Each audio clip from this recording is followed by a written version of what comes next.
All right, this is matchup number 2. It's Team Get Some and Fraggle Wembley. This is the week that, first of all, before I start anything, Josh, I want to say congratulations on your promotion at work, and I will see you on the East Coast when you come and visit, you big bastard. And you better bring your girl one of these times so we can actually talk some damn sense into the woman. Anyhow, on to matchup number 2. Get Some's got to love the week that he's drawn the champ in. The champ, Wembley, has Adrian Peterson out. He's got the Vikings defense out, obviously. Javad Best is questionable. He's a game-time decision for Detroit, so he's got to do fill-ins. He's got Justin Forsett in Seattle, but at least he's going against the Rams, and he's got Brandon Jackson against Detroit. We'll see how that works out, too. If he can get points from then, Get Some's going to have a lot of trouble again. But ESPN has this projected. Hold on 1 second. Hold on. I know I was in the wrong position. I know. I got it. Lauren's talking in the background. I'm sorry about that. They have Get Some actually as the favorite, 110 to 107 over Wembley. I don't think Wembley should ever be the underdog, but I think Josh is going to think otherwise. Anyhow, like I said, 110 to 107.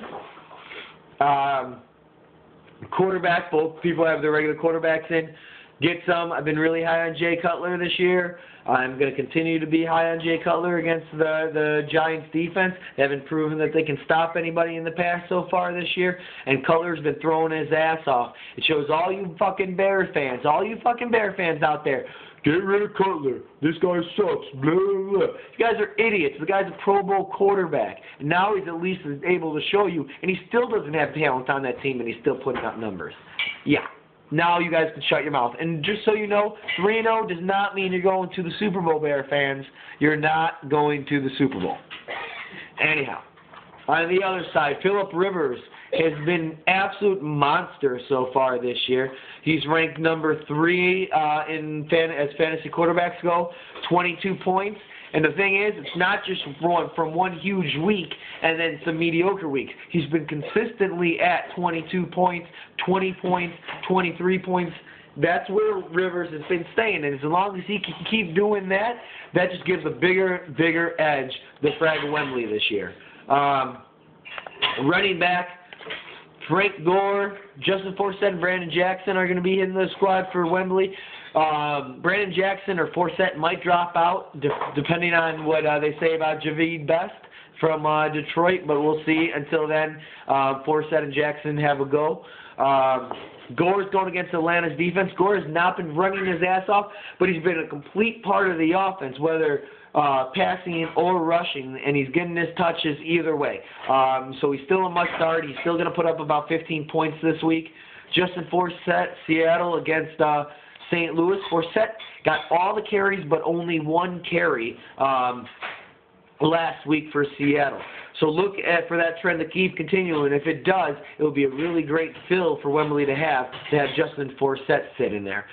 Brandon Jackson, he's not even getting off again. He got most of the carries for Green Bay, but the Bears played very well against the run. So was it just the Bears, or was Brandon Jackson just running like a little bit of a lump?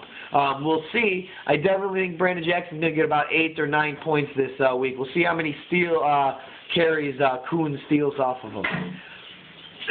The middle lineup for Get Some, you got D'Angelo Williams, LaDainian Tomlinson, and Cedric Benson.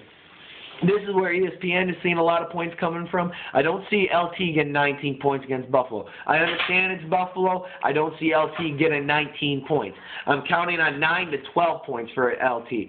To see him getting 19, I just don't see it happening. I just don't. D'Angelo Williams, Carolina going against the New Orleans. New Orleans has been pretty strong against the run, especially against, except for the 49ers. The 49ers are a downhill running team. Carolina's more of that outside tackle game. I definitely think New Orleans has speed to contain Williams. I see Jonathan Stewart. I know he's a speed guy too, but I see him actually having a better week. Cedric Benson for Cincinnati, probable. He will start against the Browns. Unfortunately, I see him getting under 10 points again for him, even though ESPN is saying obviously astronomical again. Now, here's the problem with Get Some. Andre Johnson is hurt right now. His ankle hurts. I know this for a fact because I've been checking up on it because I have Andre Johnson in another league and I need him to play. But in this league, since I like this league better anyhow, I kind of don't want Andre Johnson to play. Then Get Some's going to scramble a little bit. But his ankle's hurt, and word out of Houston is they're going to hold him out for this week so he can rest up so that this ankle injury doesn't keep going and hinder him the whole entire year. He also has Mark Clayton out of St. Louis. What a pickup for Mark Clayton. Dark horse all the way. Bradford loves to go to him. He can definitely get it to him. Against Seattle's defense that has actually been playing pretty good, but not on the road. Seattle's not a very good road team. We'll see if it continues and if Mark Clayton puts up points. I think about 12 points for Mark Clayton. I think he sees the end zone at least once. On the flip side, Fraggle Wembley, he has Marquez Colson. Breeze, please throw to Marquez Colson. He's your best guy. He's getting a lot of yards. He's getting good points mostly, but he's not finding the end zone. You got to target him in the end zone. It scared Wembley a little bit that he hasn't been getting those end zone targets that he's so used to. His other receiver, Anquan Bolden, huge week. Good choice. ESPN was saying to start Des Bryant. Wembley says, fuck ESPN. I'm starting Anquan Bolden. 31 points. Boom.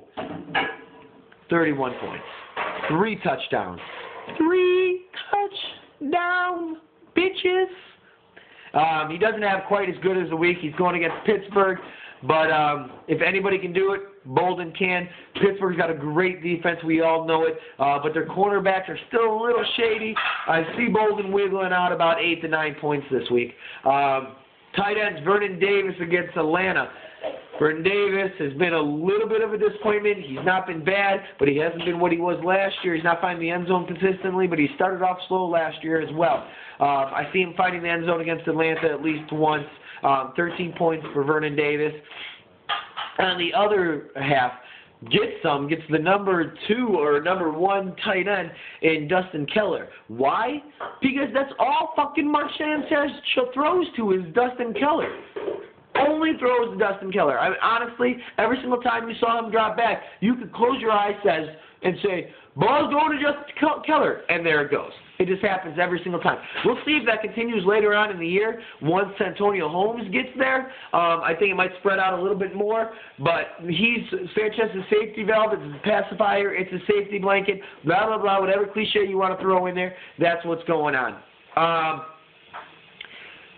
Now, Get Some might be changing Andre Johnson later in the week. He might be throwing in Donald Driver. We'll see if it happens. Yeah, I think it possibly will. It might be a good thing, especially if it's game day decision. You never know. I might start Donald Driver anyhow against the Detroit defense, and then risk no points or very, very little points from Andre Johnson. It's a risk that if I would have the ability not to have to take, I wouldn't take. On the other side, fantasy stud for this matchup.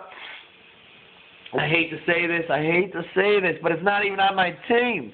Jay Cutler, fantasy stud, 23 points. 23 points against the Giants. That fucking Cutler is going to do it again. Do it. Do it. Do it. Fantasy dud, I hate to say this too, Andre Johnson. Like I said, I'm really scared he's not going to play, and if he does, I don't think he's going to be playing very long. He might even aggravate his ankle again. Stay on the boards, stay watching, look at Andre Johnson not playing. It's going to be bad. Forget some if he leaves them in, but we'll see. Prediction, if this is the week, I'm saying this now, if it's the week to beat Wembley, it's this week. Get Some has the opportunity to do it, but I still think Wembley squeezes it out and goes to 4-0 by only a 5-point margin. It's going to go all the way into, but it's going to all be done on Sunday. Cutler is the night game. He's going to need points, and I think he's going to come up just short. Wembley by 5. And that, my friends, is that.